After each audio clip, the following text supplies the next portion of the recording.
Hey there, this is another week in review. It is mini pots with what I've managed to accomplish or thought about and worked on over the last 7 or 8 days.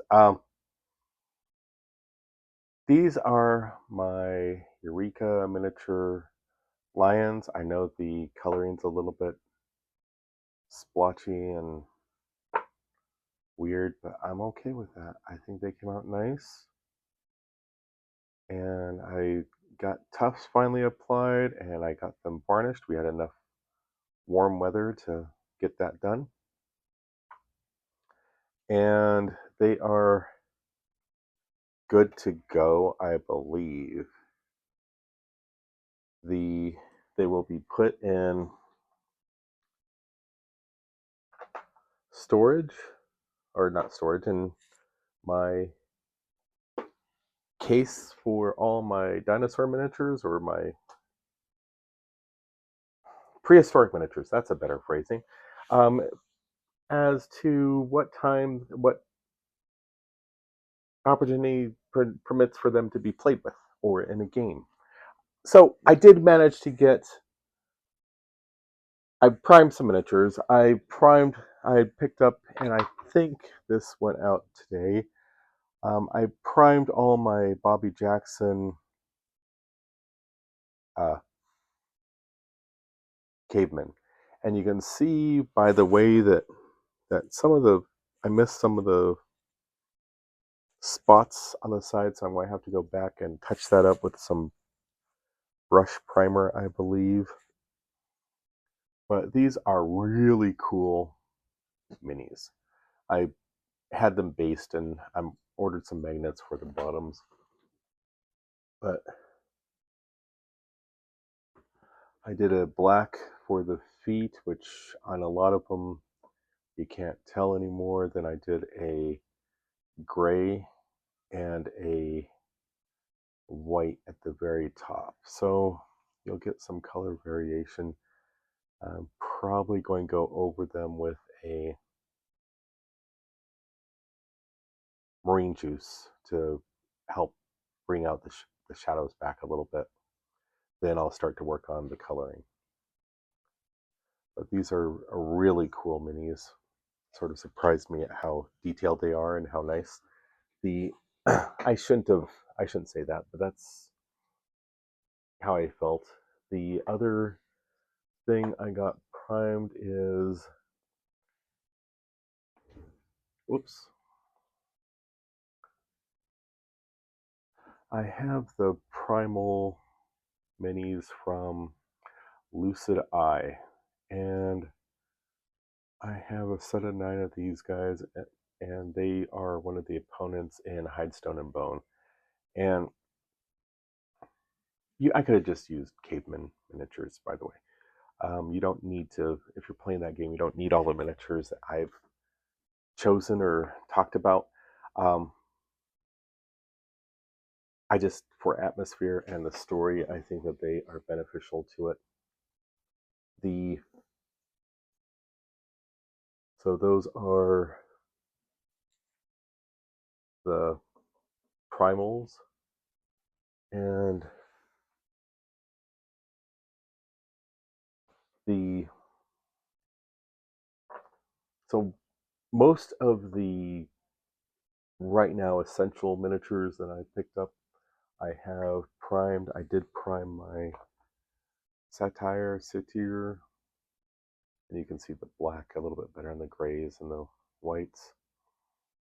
And this is also by Lucid Eye, and they do some really cool stuff.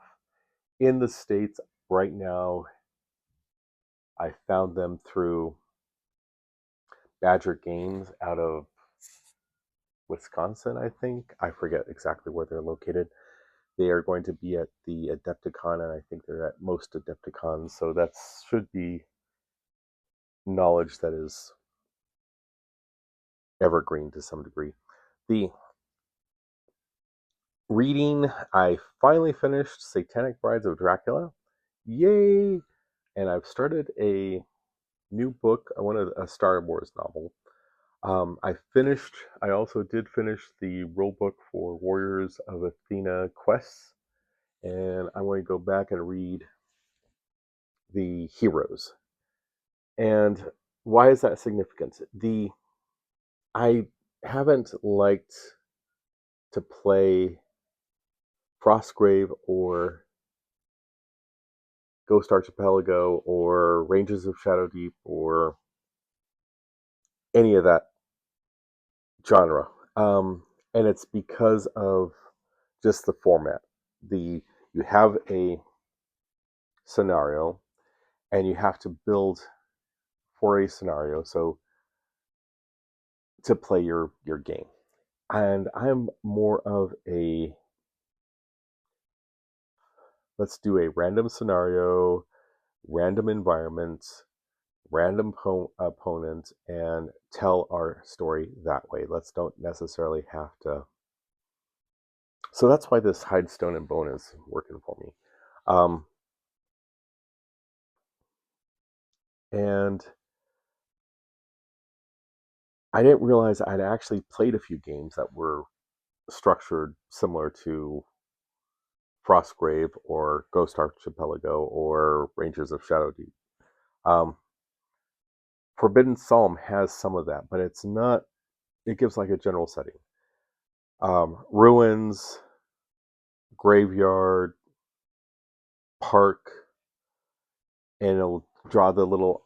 And I'll maybe see if I can get an example of the map and post a picture of that from Forbidden Psalm, where you have your 2x2 board, and it has some basic, ruin here, ruin here, ruin here, or mausoleum, mausoleum, graves, 1, 2, 3, graves, 1, 4, 5, 6, that type of thing. And it is, I was working with that. I had some difficulty because I didn't have all the right scenery. And so it's like, it's my mind that has nothing to do with the game. The game you could play with using what you have around the house. And in fact, when I show, I want to be doing a brief discussion. I did manage to get a couple of plays of Hide, Stone, and Bone in over last weekend. I want to try to get another one in this weekend. Then I'm going to have to focus on some other things, and I'll try to do that and a little bit of painting um, over the next week or two. The so Frostgrave, well, Warriors of Athena, they do the exact same thing. They show you a map, but a little bit more detail. They have the opponents, and they're almost like I get the feeling like some of the opponents you just use once and you never use again, and that bothers me to a certain degree. Um, and I think that might just be me. I'm not sure if it's anything else, but it might just be me. And I I don't know what to say. I enjoy it. The idea, it's using a D20. There's a whole bunch of stuff going on with it, but it's going to be interesting. I am going to be playing it. I'm going to be playing it solo. I don't know if I'll do the quests in the book or not, or if I'll see about doing something a little bit different. Also, changing the board size is a little bit bothersome. Now, there are a lot of people that say this is your game, so it doesn't matter. It's up to you, but it does. Why write something and then, oh well, we're writing these guidelines and you can do with it as you see fit. I don't know. It just doesn't always set well. The system I like a lot. I like the D20. I like very similar to Forbidden Psalm, very similar to D&D, Pathfinder type of stuff. The roll high is good, roll low is bad. Um, roll a 1, automatic fail, can have catastrophic effects.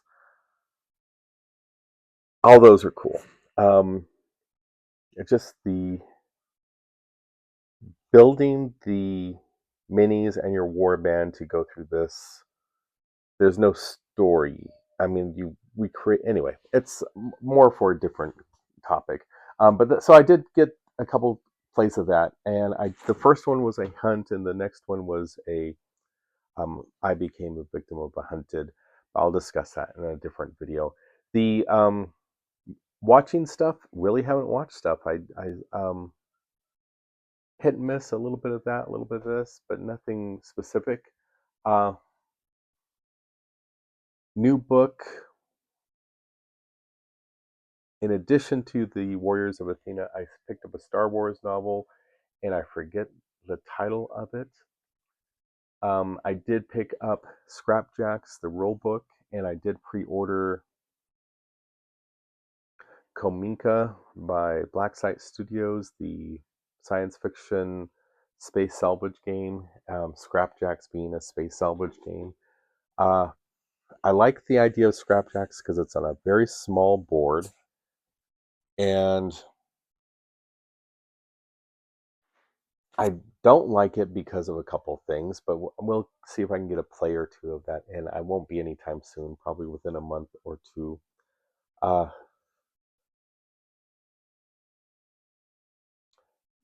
that is really where we're at right now, and I hope that you saw something or heard something, or it inspired you to go Google Lucid Eye Miniatures or North Star Miniatures or Bobby Jackson Miniatures. He did a lot of stuff for Reaper, or does a lot of stuff for Reaper. There's a lot of cool things out there, and we get used to our own little niches that we need to stop and look at it, and realize that, hey, there's more out there than Games Workshop. The